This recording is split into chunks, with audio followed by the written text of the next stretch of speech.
আজ সন্ধেবেলা একটু দরকারে বেহালায় গেছিলাম। অনেক দিন ধরেই ভাবছিলাম বেহালায় যাব, কিন্তু যাওয়া হচ্ছিল না।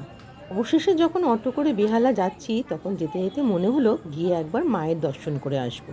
ফুটপাত দিয়ে যেতে যেতে দেখলাম বিশাল একটা লাইন। মনে মনে ভাবলাম হয়তো মার সামনে যেতে পারবো না, কিন্তু ওই যে বললাম, মার ইচ্ছে না হলে যে কিছুই হয় না। প্রচুর মানুষ অঞ্জলি দেওয়ার জন্য লাইন দিয়ে ডালা হাতে নিয়ে দাঁড়িয়ে রয়েছে। কিছু মানুষ আবার মার সামনে বসে মাকে অঞ্জলি দিচ্ছেন।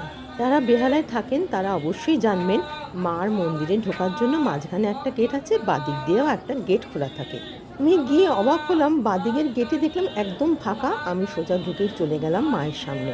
মায়ের সামনে গিয়ে কোনোদিনই কিছু চাইতে পারিনি, আজও তার ব্যতিক্রম হয়নি। শুধু বললাম সবাইকে, মা তুমি ভালো রেখো। কাল থেকে কিন্তু কোনো পরিকল্পনা বা প্ল্যানও করিনি মার কাছে যাব বলে। হঠাৎই মনে ইচ্ছে হলো, চলে গেলাম বেহালাতে। দেখা হয়ে গেল মার সাথে। জগজ্জননী মায়ের সুন্দর রূপ দর্শন করে আমি গিয়েছিলাম আমার জন্মদাত্রী মায়ের কাছে। বেহালা সিদ্ধেশ্বরী মন্দিরে মায়ের রূপ দেখে আমার মা তো কেঁদেই ফেললেন। বললেন, মা তুমি সকলের মঙ্গল করো ও সবাইকে ভালো রেখো। জানতে পারলাম আজ কৌশিকী অমাবস্যা, তার জন্যই সব ভক্তরা মাকে পুজো দেওয়ার জন্য লাইন দিয়ে দাঁড়িয়ে রয়েছেন।